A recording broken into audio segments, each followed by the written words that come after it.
Met a bunch of my neighbors here, people I know. We go back to our seats and get ready for our fantastic program. I know there's so much to talk about. We haven't seen some of each other since last June. Wow. Lots to catch up on.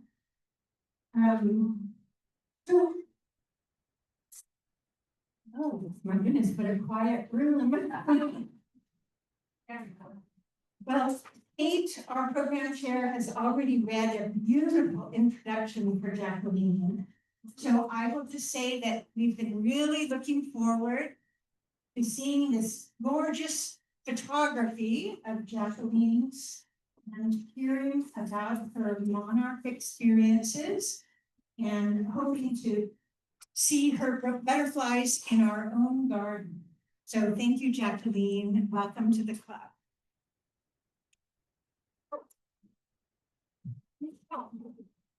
Oh, I'm gonna put it right here.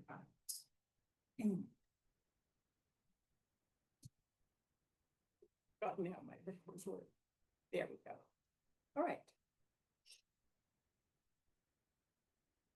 Let's just do a little sound check first. Even more close? Yeah. Okay, great. I want to make sure that you hear me because I've been preparing. We have lots to say.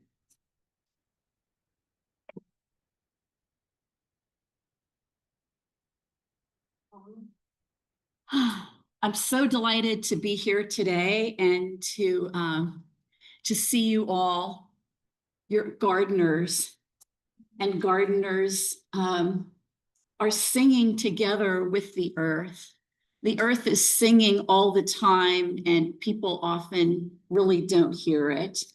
And you're the ones weaving together the magic. It's an honor to be a guardian of the monarchs. I'm not currently raising the large amount of butterflies as I was during those intensive years, although I still am raising butterflies. To witness the development of the eggs and the caterpillars shedding their skins and then hanging in chrysalis form and emerging as butterflies is magical. And the butterflies are magical. They live lives of vulnerability and transform again and again and again, which is absolutely inspiring to me. I think as humans, we shield ourselves from our vulnerability just to survive. And pretty much the caterpillars and butterflies too. I know I'm getting all metaphysical here because that's how I am, but the caterpillars just want to eat, and they're amazing in their determination to munch those leaves. But from afar, as I observe them, to see how vulnerable they are and how they go forward to their goals of eating is inspiring to me in my own life. So if I got into talking about my story with the butterflies, that I wouldn't have time to talk about all this other stuff. So I'm not going to get into that right now. But I want to say that when I first brought in a caterpillar and had this wildlife in my house in a jar, I immediately went online to learn about it. I'd heard that people raised butterflies before, and I'll tell you the truth, I thought it was kind of pretentious. I felt like they're wild, let them just live outside. But as I got reading about them, which actually how the whole process started was because of the headlines. It was back around the fall equinox of 2017. And I saw monarchs spiraling towards extinction. And was kind of kicked me off into my experience. Anyway, I got online, I started reading, and one of the facts that came up again and again and again is that of the thousands of eggs that a female monarch would lay in her lifetime, 0 to 5% of them make it to adulthood. And apparently that's quite common with the insect world. We just notice it when they're in overabundance. But it was really touching for me for such a wonderful creature that is being called heading towards extinction. That 0 to 5% of the eggs don't make it. And that's what inspired me to go forward and learn about them and see about making a small difference in the world. Well, as you know, we're having an insect crisis. It's not just the monarchs. And let's get you a fresh photo here. What is it that is our insect crisis? What's that about? Loss of habitat, degradation of habitat, the widespread use of and thoughtless use of pesticides. Yeah, pesticides just makes a huge difference. And I kind of wonder as the years go on how that is multiplying. People aren't really cutting back much. Corporations are pushing more and more. And a lot of these pesticides persist in the environment. Also, I would add that artificial light is a factor as well, because insects are diurnal. They are dependent on the light of the day and the dark of the night. And as we have bright lights on, particularly the LED lights that have on the blue end of the spectrum, super, super bright, it interferes not only with birds' migrations, but also for the insects too. And I think it's really pretty to have some lights on. Maybe when we have a heat wave around here, which isn't that often, I'll set up some fairy lights and have a little thing going in your backyard, but then turn them off at night, or just also have lights that are turned downward rather than up into the sky. These are things that people don't really know about. I mean, what do you do? I want to go knocking on doors in my neighborhood, and I just feel creepy about that. So that's something I'm still chewing on, and I'm really interested in anything that you might want to share about that. Feel free to approach me, because we really need to make some changes with how we use lights. This photo, by the way, is one of the big butterfly releases when I was in my obsessive period of raising butterflies. So this little creature here is a globetail, or a hoverfly. These are teeny, they're tiny, and they go really, really fast. They're hard to take a photo of. So of course I'm really proud. Hey, I took a photo. It's on feverfew, just to give you a sense of the scale. Yeah, they're tiny.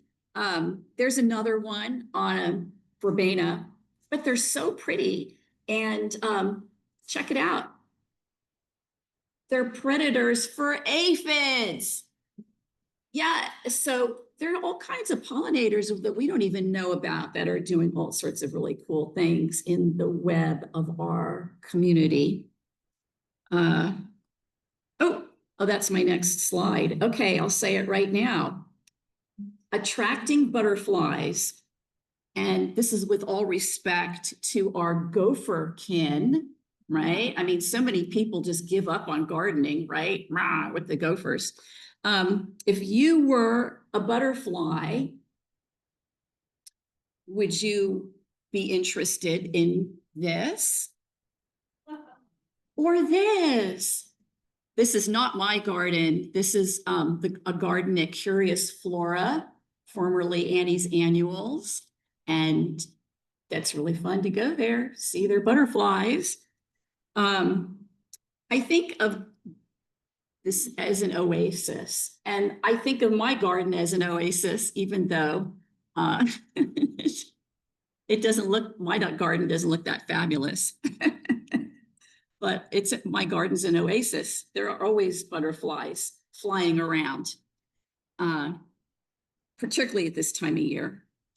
So I want to talk a little bit about butterflies in our area, and I'm going to start with a brief overview, and then of different butterflies, and then I'm going to focus in on several others, particularly monarchs. This is a painted lady, and I'm sure you've seen them. This one's on a cosmos. There's 3 types of painted ladies. And here's one nectaring. And look at that little pointy face. They're so cute. Has a snout. And once again, with the scale, it's on Rudbeckia.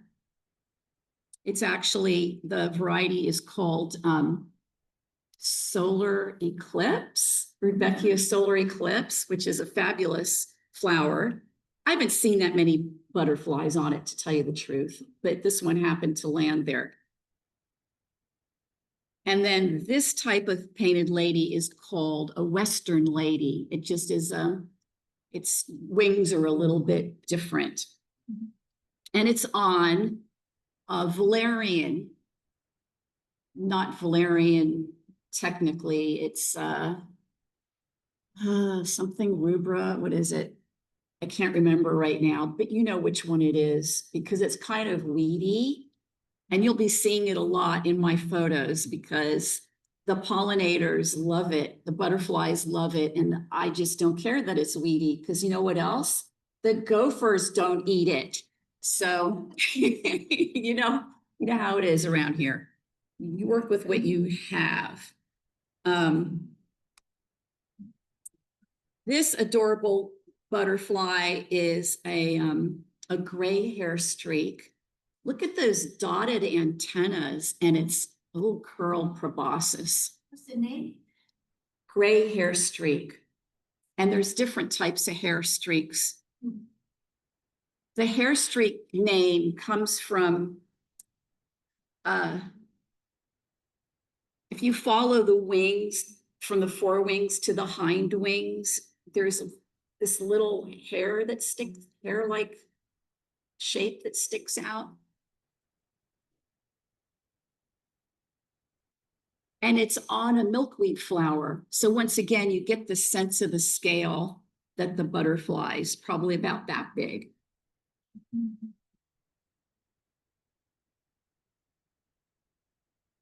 Another word about this brief overview of the different types of butterflies is that you can go to calscape.org. I'm sure that you're familiar with this website, and they've been redesigning it.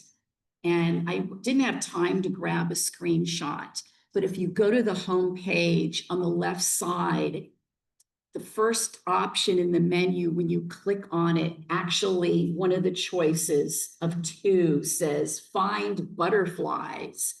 And you can type in the name of a butterfly like gray hair streak or whatever, and you're going to see what the host plants are. Host plants being where they lay their eggs. So calscape.org is amazing.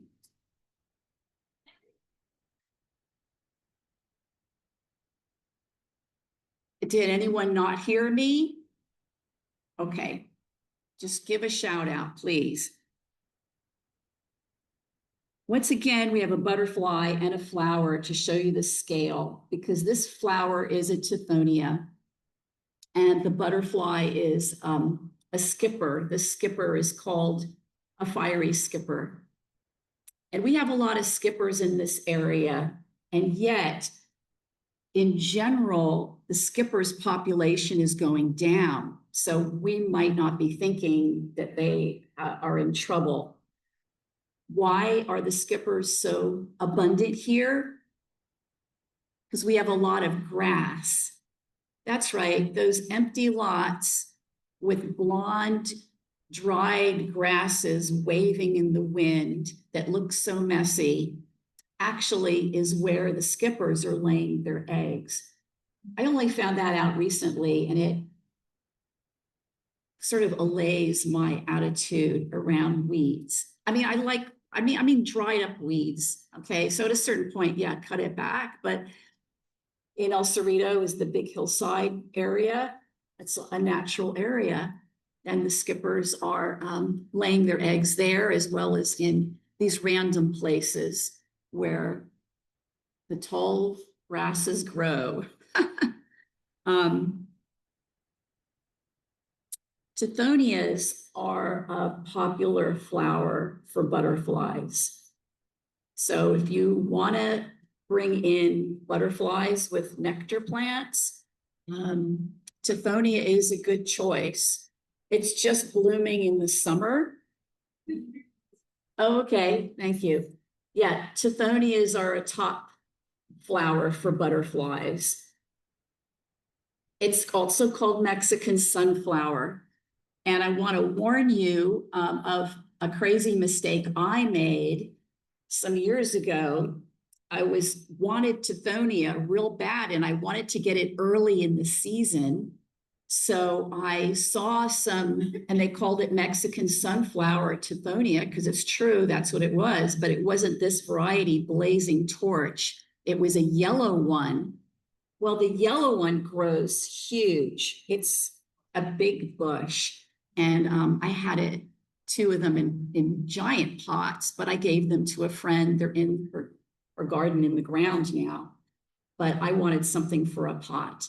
The Mexican sunflower Tithonia needs a big pot too, but not like the yellow one. So make sure that you know what you're getting and have the place for it. This is a fiery skipper, and this is a field skipper mating. So if you ever see butterflies in this position where one is attached and hanging down, that is the female. Unfortunately, when butterflies mate, unfortunately for the female, the male goes about his dining, having some nectar, and the female is just hanging out there until they're done.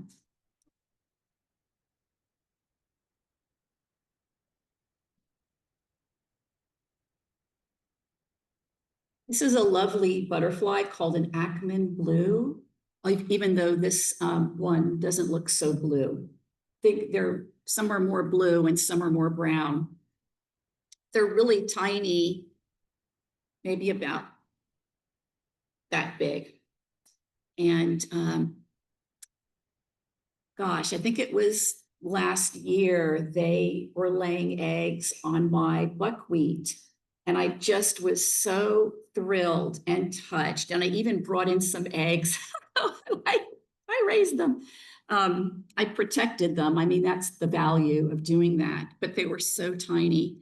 Unfortunately, this year, the deer ate a bunch of my buckwheat. What? They're not supposed to be, but you know how deer are. They get hungry and they're opportunistic. And here is the Ackman blue butterfly laying an egg, and there's a bee watching or just nearby nectaring. And what's kind of fun about these two photos is how the butterflies look so different when their wings are open or from the side.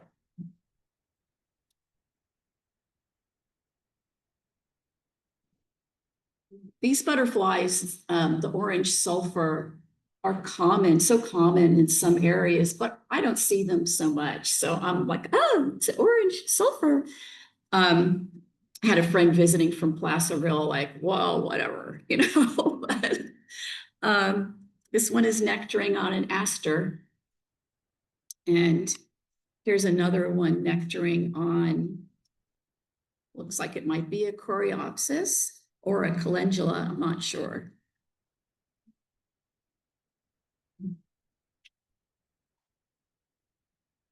Watching a butterfly nectar is pretty sweet. Huh? You know, a fascinating thing about the proboscis where they nectar, we call it sipping nectar, like they're sipping through a straw, but they're not.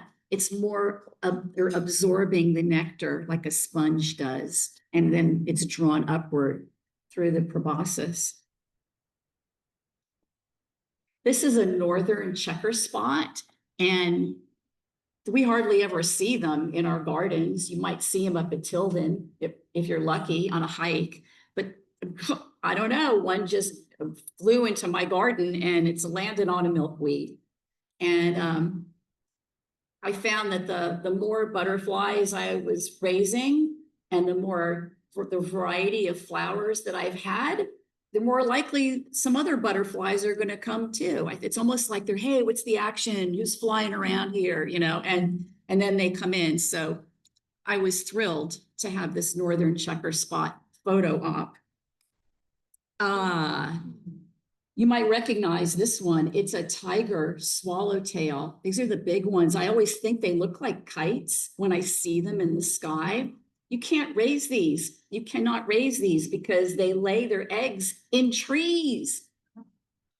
But this one happened to, you know, kind of just get in a good place where I could take a photo. So I'll see, it's obviously it's in a rose bush. You can see the dried rose heads there. Yeah, it's beautiful. Just magnificent. Wow. They're big. I don't know offhand, but you could look it up on Calscape. Yeah. And sometimes I've looked up and seen how they're landing in trees up there on walk on up on Terrace Drive. What else do we have here? Oh, a California buckeye on milkweed. And Gulf fritillary, you probably see these around quite a bit. Their host plant is the passion flower. I think there's some varieties that attract them and others that don't. I don't know the particulars of it. I've read and heard that the passion vine is an enthusiastic plant, might be kind of aggressive. So be careful if you choose to grow that. But a nice element of this photo is that the Gulf fritillary is on Verbena bonariensis, Brazilian verbena. And I love this plant. Highly recommend growing it.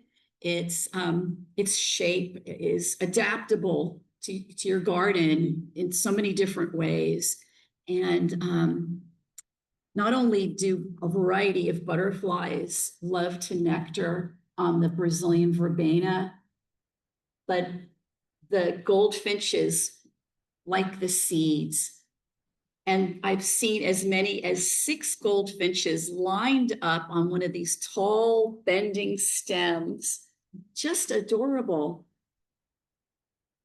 That's the kind of stuff we live for as gardeners, right? Is to see our community gather. These are our relations, our little brothers and sisters.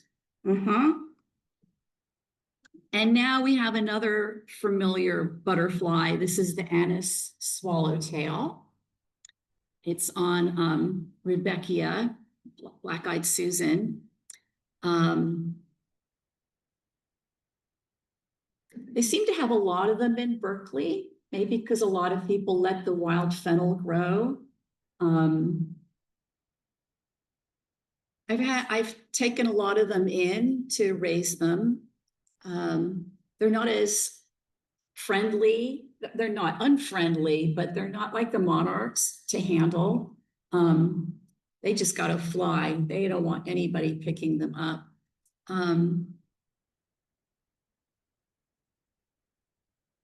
What do I want to say about them?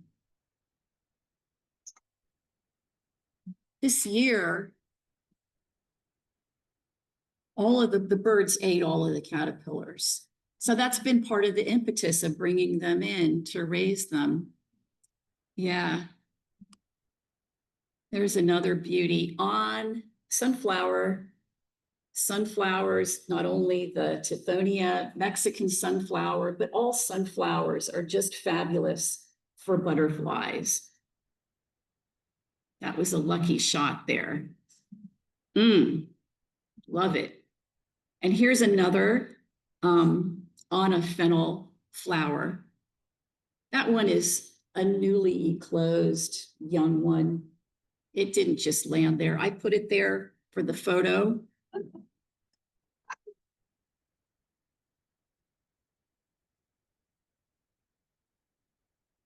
So the anise swallowtails lay their eggs on fennel, parsley, lovage, dill. So for those of you that grow herbs, it's worthwhile to look and see if there's any butterfly eggs before you clip your herbs. And there is a swallowtail egg in the fennel, magnified, so you can kind of get a sense of the scale there. It just is like a pearl. Now this is the Dutchman's pipe vine. Just gorgeous in my eyes. And this is the host plant for the stunning pipevine swallowtail butterfly. These, I want to call them gourds. The pipe, the Dutchman's pipe, it's the flower that turns into this seed. And it flowers in the early spring. There's a little blurry young caterpillars, and there's some big ones. So the Dutchman's pipevine plant is a slow grower.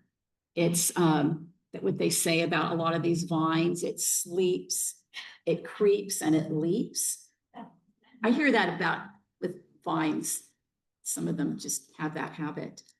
And if you want to see some mature ones, there's lots of them at the University of California Botanical Garden and at the Tilden Park Botanical Garden, and actually right around here, that little community garden near the dog park behind Albany High has some California pipevine. Right now, this time of year, it just looks like hell. It's all kind of dried up, like growing up a fence. And there's some people that live around there have it as well. I think if you're a gardener and you own your own home, it's really a wonderful thing if you can get some California pipevine established. Just read up online, see what the best conditions are, and give it a go, because it's a slow grower, and it'd be wonderful to see more of these amazing butterflies. And I'll show you some photos, but I wanted to make a note here about this caterpillar that has horns. The swallowtails have this appendage called osmeterium. And when they are threatened, they'll pop out these horns, and they're stinky too. So that's kind of interesting and fun, I think. These large caterpillars are about 2 inches long. And those spikes they have are not at all lethal to us anyway. Oh, and there we go. There's the California pipevine butterfly.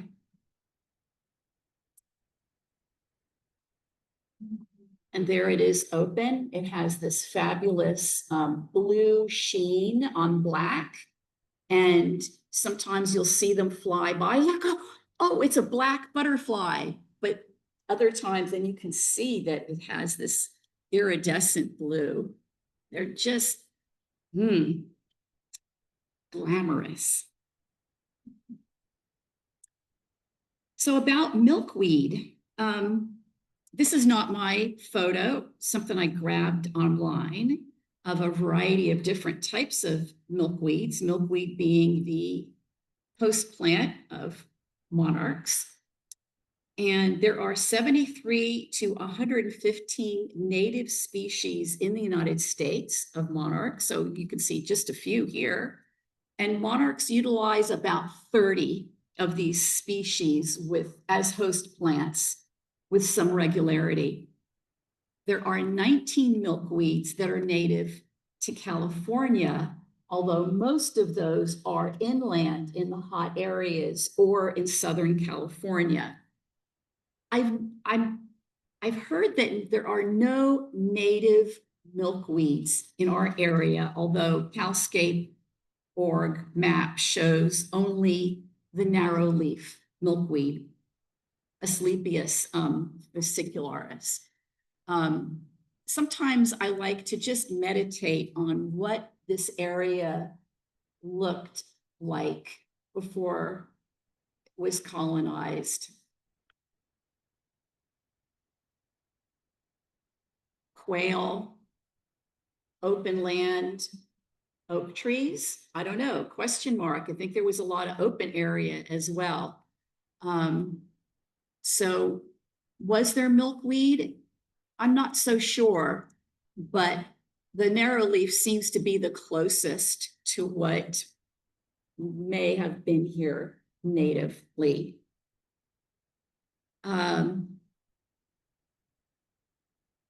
It's a slow grower than the narrow leaf milkweed, which is to say, I've mostly been growing the Curasavica, also known as tropical milkweed. And I'll say more about that in a minute, and the care of growing the tropical milkweed in respect to pathogens.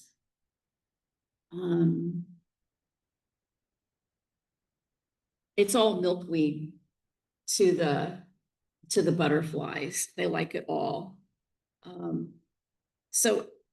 But staying on the theme here right now of the native milkweeds, other milkweeds that are grown here commonly are the showy milkweed, Asclepias speciosa.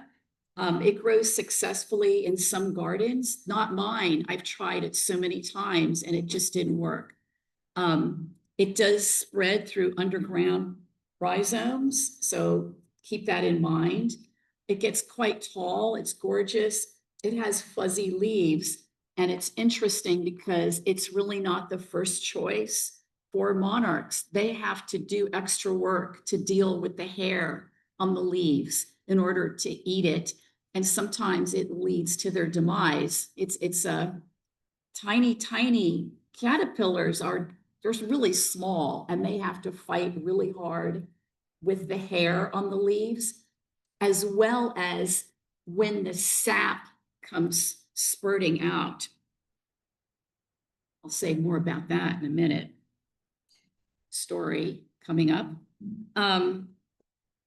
Asclepias californica, California milkweed. That sounds very native. It is. I've seen it growing on Mount Diablo, but not in any garden.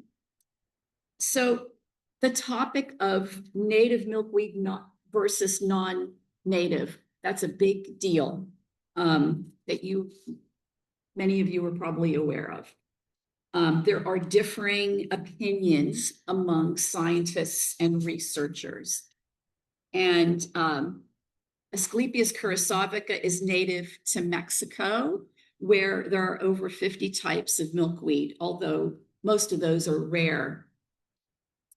The curasavica is a popular host plant for monarch eggs. And interestingly, it is the highest in cardinaloids of all the milkweeds.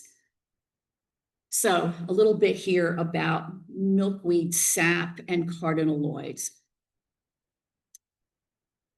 caterpillars, these vulnerable, soft-bodied creatures, are a perfect little snack for all sorts of predators. They eat milkweed, which is toxic, has this carotenoids in the sap. So their bodies become sacks of toxins. The larger they are, the more poisonous they would be. The birds stay away from them. There's a famous photo where some scientist fed a caterpillar to a blue jay and then, took a photo of the blue jay throwing up. It's out there if you do a lot of reading about monarchs like I have. Yeah, it's funny, sort of. But that bird will never, ever eat a monarch caterpillar again. And they kind of know by general knowledge to leave them alone. That's why I said the anise swallowtails just got gobbled up. It was yummy, okay? So the caterpillars need to have this toxin in their bodies, and they learn to adapt to it. There's a very interesting book out called Monarchs and Milkweed by Anurag Agarwal. And he writes about the co-evolution of milkweed and the evolutionary arms race between the caterpillars eating the milkweed and the milkweed producing carotenoids.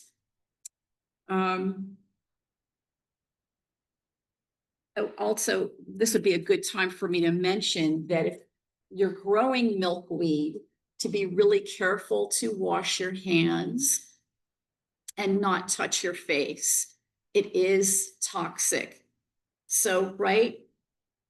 Hi, I'm the one giving the talk, and I've been growing lots of milkweed for years, but it just turns out that 2 weeks ago, I was pruning back my Gomphocarpus physocarpus, AKA hairy ball plant, which is like a tree, and a glop of milkweed spurted up into my eye. It was burning. I flushed it out. It was burning. My cheek was throbbing. I was blowing my nose. I got an emergency ophthalmology appointment and had to take antifungal, anti-inflammatory drops. Well, that's not the biggest part of it, was that I was functionally blind in one eye for about 2 days. For real, just a few weeks ago. So be careful with that. I don't know, am I going to be wearing Protecto eyewear? Maybe with the big one, but other than that, I've been clipping it since then with the smaller plants, and it's fine.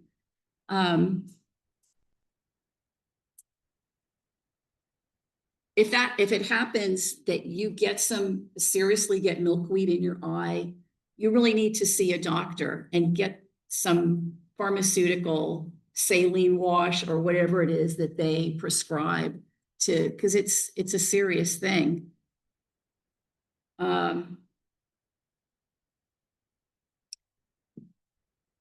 So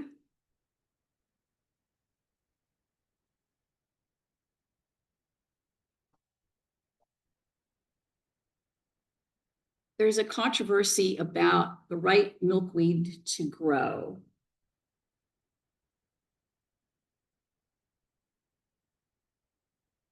We need to cut back the tropical milkweed if we're growing it. Just a sidebar is that when I was massively raising hundreds of caterpillars at a time, I was disinfecting all of the milkweed that I fed them, as well as disinfecting the eggs. So that was part of why it was so labor intensive to raise all those butterflies. I wanted to do it right for the lineage of butterflies that I was releasing in the neighborhood. But I'm continuing to grow it, and you got to cut it back a few times a year. And I think that as a gardener, you look at the plant, you see it's getting leggy, and you cut it back, and then it grows fresh leaves. And that's what the butterflies want to eat and lay eggs on. The problem, I guess, is that most people aren't gardeners and they just plant something and they forget about it, but they want to see butterflies, but you got to cut it back. The native mostly dies back in the winter, although with climate change and milder winters, it doesn't always die back. So it's an intuitive thing, you know, you see your plants looking kind of funky, you cut them back.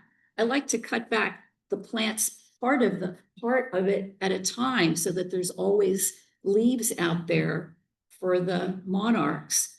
We have a local population here that doesn't migrate. I think you probably know that.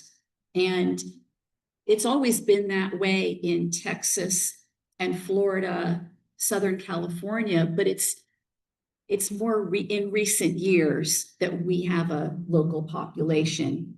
And with a local population, they need to have a place to lay their eggs. So the Curasavica plays a role. And additionally, back to the point about the cardinaloids, they're more toxic. So it helps them throw off the parasites.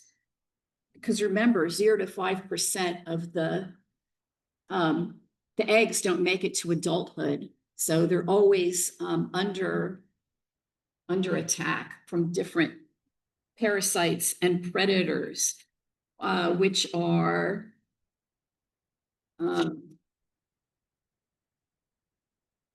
oh yeah, aphids. Well, they're not attacking the caterpillars, but they suck the life out of the plants, that's for sure. My milkweed sometimes gets this fungus, which is really disappointing. And it's just because we have a cooler, moister climate here. It doesn't make a difference for the butterflies. They're not that interested in eating the leaves with the fungus, but I try my darndest to pull off all the leaves of the fungus, but it's a never-ending thing. They're milkweed beetles. Sorry, I didn't grab a shot of those. We're on to the milkweed topic. I need to move some slides ahead. That's a hairy ball milkweed from South Africa. It's a short-lived perennial. It'll bring a lot of traffic. If you plant it in front of your garden, people will stop and take photos. At least that's my experience.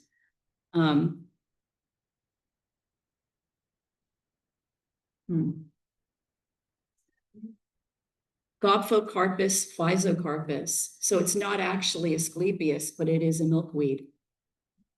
Hairy ball plant, family jewels plant, balloon pod. I know, something racy. I clip them off at a certain time of year. They make so many seeds. And even though I'll clip back a whole garbage can full if I have a lot of this stuff. It's impressive. I wish I could do something with them. But into the compost they go. And they still pop up around the garden anyway, which is fine for me.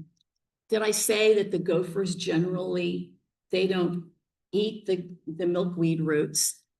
On an odd occasion, or they're tunneling through and might destabilize a plant, but hey, the gophers aren't eating it, has flowers that not only butterflies, but other pollinators like. There's the caterpillar on the Curasavica.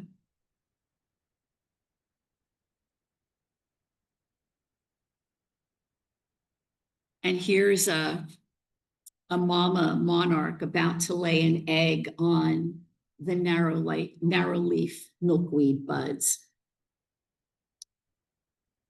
So before I get into, okay, we're coming down to the line here. I want to say a word about Ophrys cystis electrosclera, also known as OE. And this is the reason why we want to cut back milkweed when it is old, because OE is a protozoan parasite that is naturally occurring on the butterfly wings. And as the butterflies are soaring around, this parasite falls off like glitter onto the leaves of everything, but it's microscopic. We can't see it.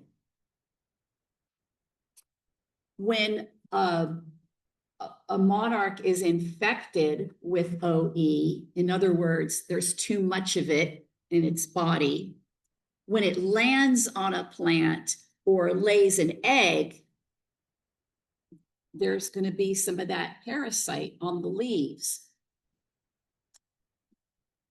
Eggs are on the leaves. The eggs hatch. The first thing a butterfly does is eat its own egg and then start eating milkweed. So it's ingesting this parasite. You're not going to tell in the caterpillar form if it's infected.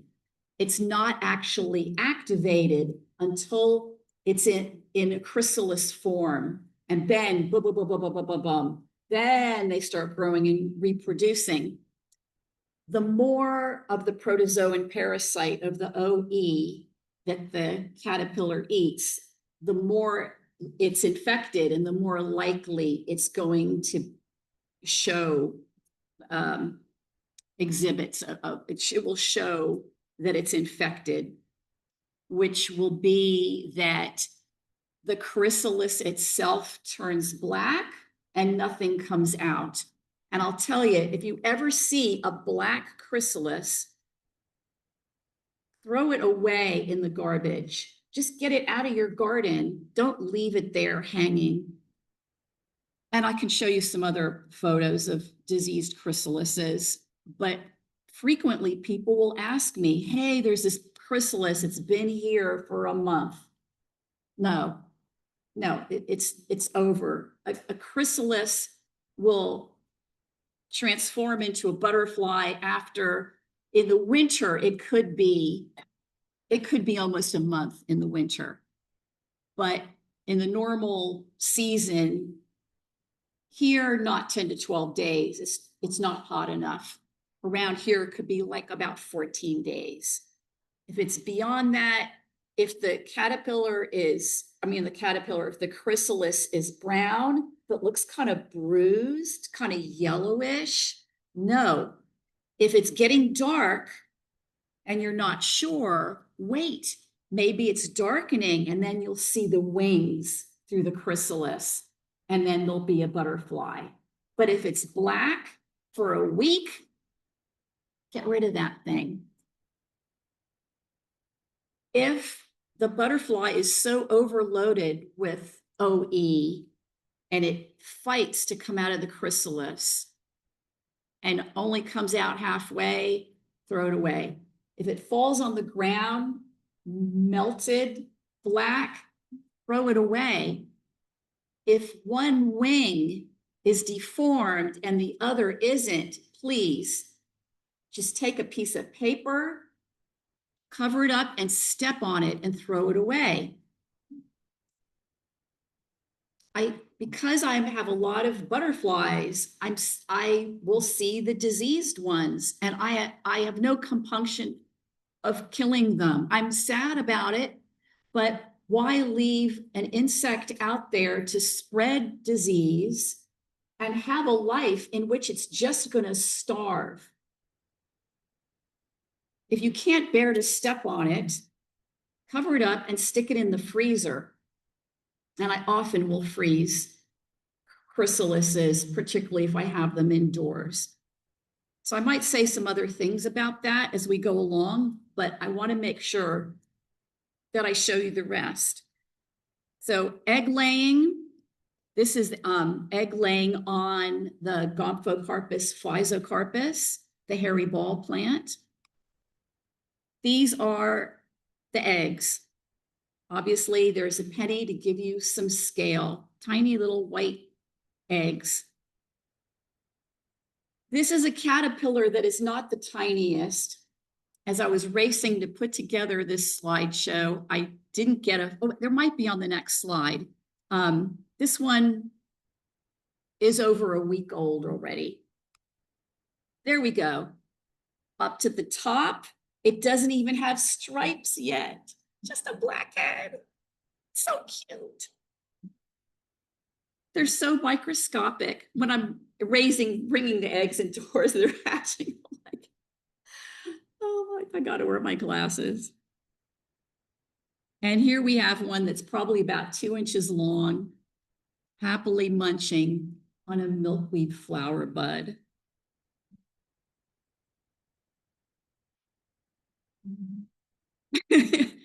Also known as fatties. There we go. It's kind of hard to get it in position for that photo, to hold the yardstick while I'm taking a photo, but I made it happen. Yes. They're just delightful.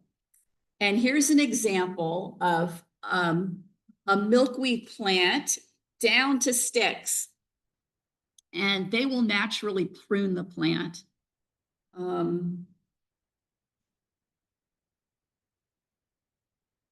It's nice. They will eat the stems. They're juicy too. And here is a monarch caterpillar in the classic J position. It happens to be on Mexican sage, because they generally will crawl off the plant to find another place to pupate. You'll notice that the color is not so vibrant, and that's what happens because it's getting ready to put all of its focus inside and let this skin fall away as it prepares to pupate. So I'm going to go through these a little faster, and it's the process of a monarch pupating.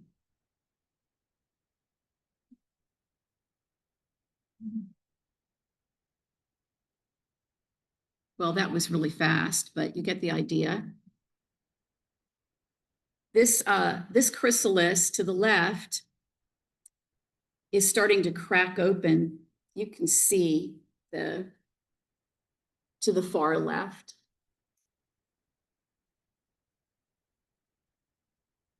And here's the butterfly emerging. You could see the antenna are still kind of sticking to the chrysalis there. It's come out at the last minute.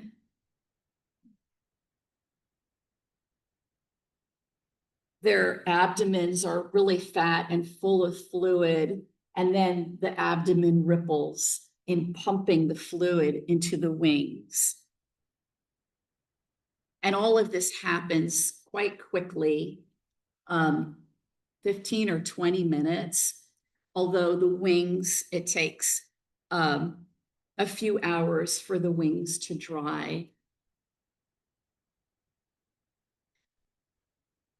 Oh, I took this one last week. They're mating, and there's the male feeding on a verbena.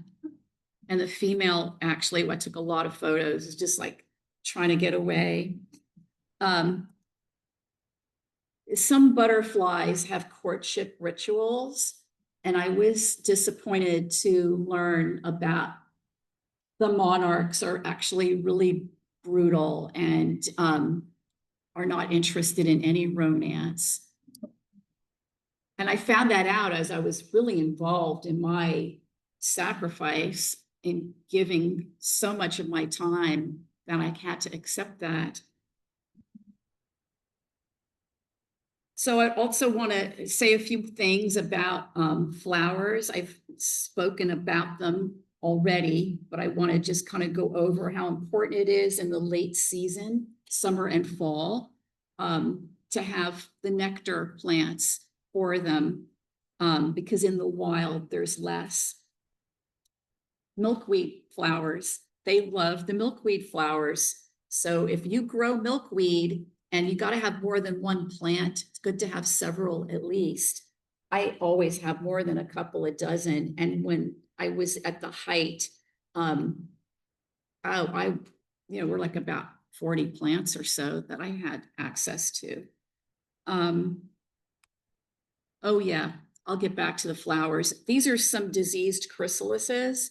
Not disease, they have parasites. I guess that's not really a disease. They have a bit of a frost on them because I stuck them in the freezer and I took them out to take the photo to show you.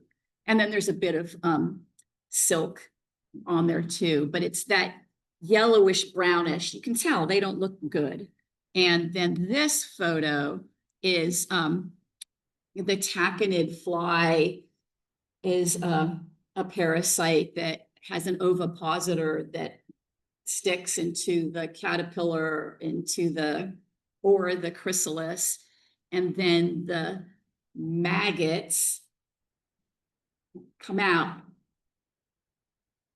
Oh, how did that flip ahead there? Did I skip something? Oh, okay, that's good. Let's skip ahead. Do you know what that is? Yeah, a ladybug larva. Those are our friends.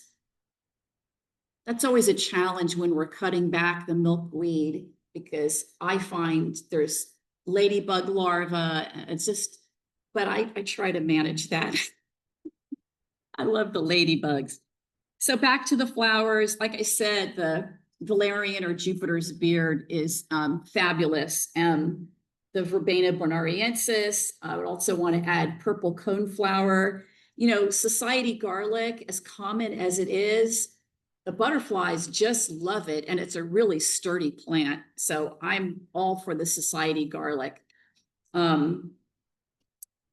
Lantana, Leatrice, I don't know. I never was able to get those seeds started, but it is a very popular flower for the butterflies. Goldenrod, another thing I didn't have good luck with, but that's a popular one. And Joe Pyeweed, I mean, does that even grow around here? But that's always listed as a butterfly, a monarch plant. I'm a big fan of the buckwheats. It's not something for the monarchs, but for other butterflies, buckwheats are just amazing. And particularly at this time of year when it's just so dry, it's a native plant with flowers that attracts so many pollinators. I'm big on the buckwheats, and there's so many different kinds.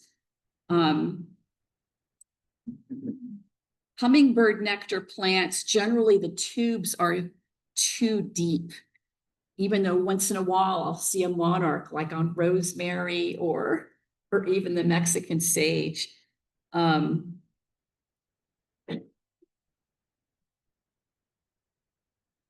Yeah, just a brief word here as I'm wrapping up. I mentioned about different predators that the taconid flies, and that the eggs themselves a lot of times just get carried away by spiders and ants or wasps that either eat the eggs or plant their own eggs or larvae inside the eggs. That's another thing with the anise swallowtails too. I kept seeing them be parasitized over and over again. And so it's time for me to stop. As you can see, I could just keep going on and on. I love to talk about butterflies and share my enthusiasm. I wanted to mention that I am continuing to write, and I have a bunch of chapters. Who knows if it'll ever come together in a book, but I've got a couple of articles from my manuscript out. One is called Make Your Neighbors Jealous, and it's on the website of the Center for Humans and Nature. And the other is in a journal called Canary, and the story is called Generations. Are we going to do questions and answers? Or I don't know, but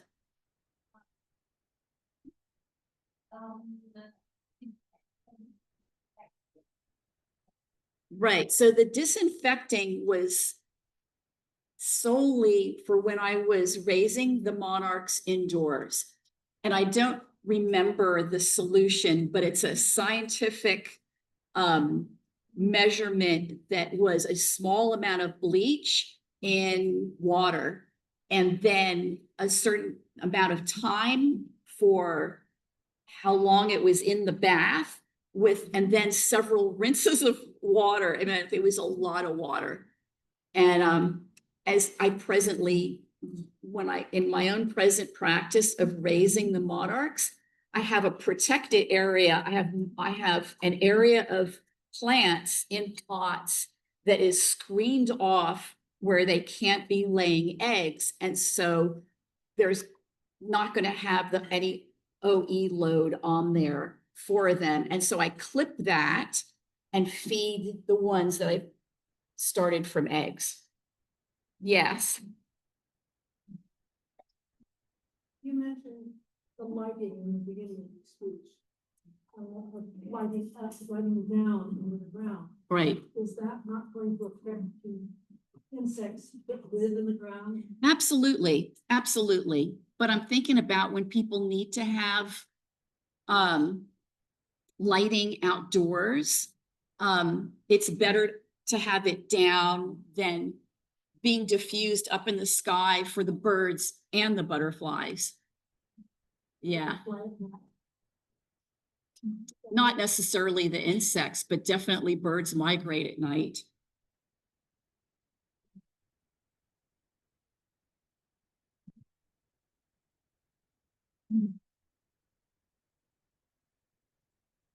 Thank you so much, Jacqueline. And did we record this?